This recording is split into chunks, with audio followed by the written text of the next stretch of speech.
ओम शांती. 28 जुलै 1971ची ही अव्यक्तवाणी. या अव्यक्तवाणीचे टायटल आहे आकारमध्ये निराकारला पाहण्याचा अभ्यास. बापदादा विचारतात, जसे बाप आकारमध्ये निराकार आत्म्यांना बघतात तसेच बाप समान बनले. नेहमी जे श्रेष्ठ बीज असते तिकडेच दृष्टी आणि वृत्ती गेली पाहिजे. तर या आकाराच्या मध्ये श्रेष्ठ वस्तू कोणती आहे? निराकार आत्मा. बापदादा पहिल्या पाठबद्दल विचारत आहेत.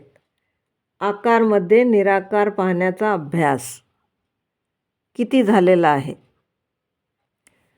संगमयुगचं वर्ष आहे अतींद्रिय सुख. अजूनही जर अभ्यासच असेल तर अतींद्रिय सुखाचा अनुभव केव्हा होईल? बापदादा म्हणतात, आत्म्यांनाच पाहायला पाहिजे. आकारामध्ये निराकारला बघायला पाहिजे. हे प्रॅक्टिकल आणि नॅचरल स्वरूप होऊन गेलं पाहिजे.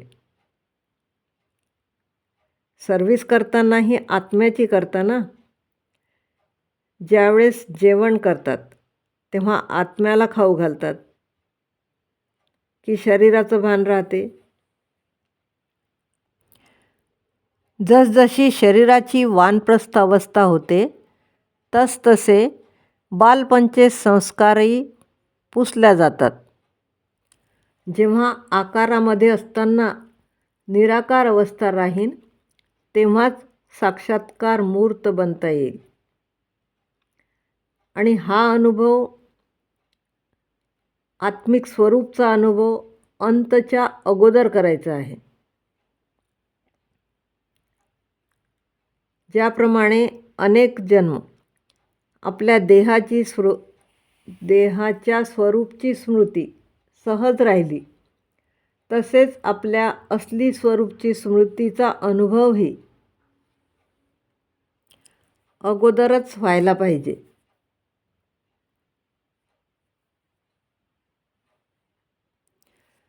हा पहिला पाठ कंप्लीट झाल्यावरच अनेक आत्म्यांना साक्षात्कार करवण्याच्या निमित्त बनता येईल. जसे ब्रह्मा कुमारपण हे स्वरूप विसरते का?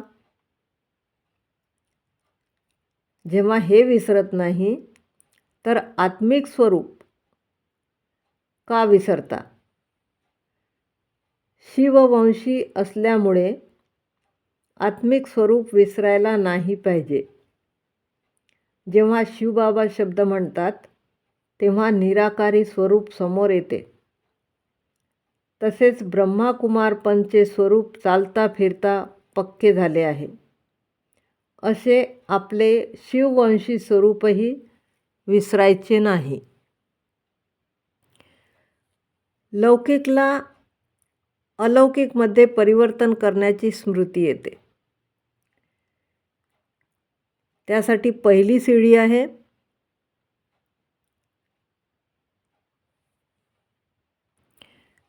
कर्मेंद्रियांवर विजय आणि दुसरी आहे व्यर्थ संकल्प आणि विकल्पांवर विजय.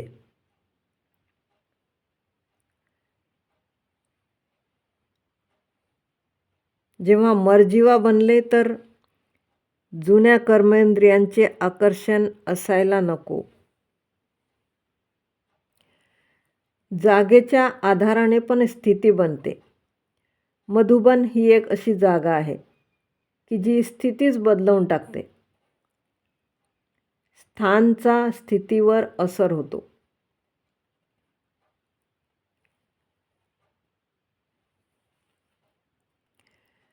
जो साक्षात्कार मूर्त असेल तोच वरदान देऊ शकेल.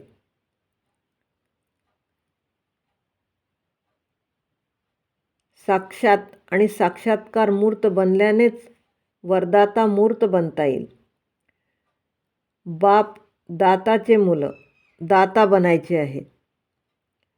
प्रत्येक सेकंद, प्रत्येक संकल्पात द्यायची आहे. दाताचा मुख्य गुण आहे उदारचित्त, जे इतरांच्या उद्धाराच्या निमित्त असतील ते स्वतःचाही उद्धार करू शकतील. जे प्रत्येक सेकंद दान देत राहतील त्यांनाच महादानी म्हणता येईल. जसे मंदिराचे दार नेहमी उघडे असते.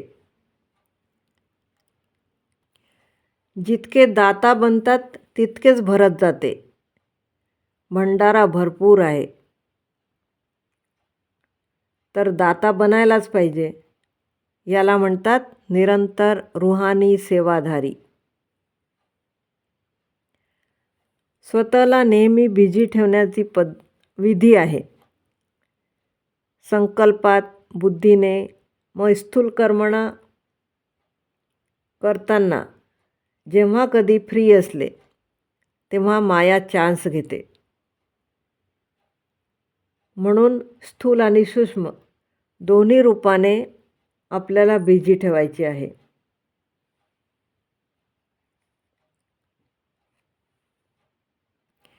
मुरलीचे मनन करायचे आहे. प्रत्येक कार्य रुचीने, आवडीने करायचे आहे. मग माया येणार नाही. खुशी असेल तर माया येणार नाही. रोज डायरी लिहायची आहे. आपले प्रोग्राम फिक्स करायचे आहे.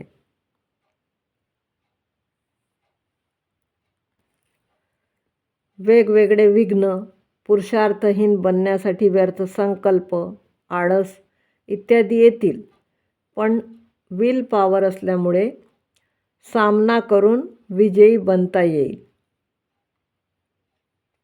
यासाठी दिवसाचा प्रोग्राम फिक्स करायचा. जर संकल्प, वाचा आणि कर्मणा तीनही अलौकिक असतील तर स्वतःला या लोकचा निवासी समजणार नाही. असं समजेल की या पृथ्वीवर माझे पाय पडत नाही. म्हणजेच बुद्धीचा लगाव या दुनियेमध्ये नाही आहे. बुद्धिरूपी पाव देहरूपी धरतीपासून वर आहे. जितके जितके देहभानाच्या पेक्षा वर बुद्धी राहील तितके स्वतःला फरिश्ता महसूस केला जाईल. प्रत्येक कर्तव्य करत असताना बाबांची याद राहील आणि उडत राहतील. ओम शांती.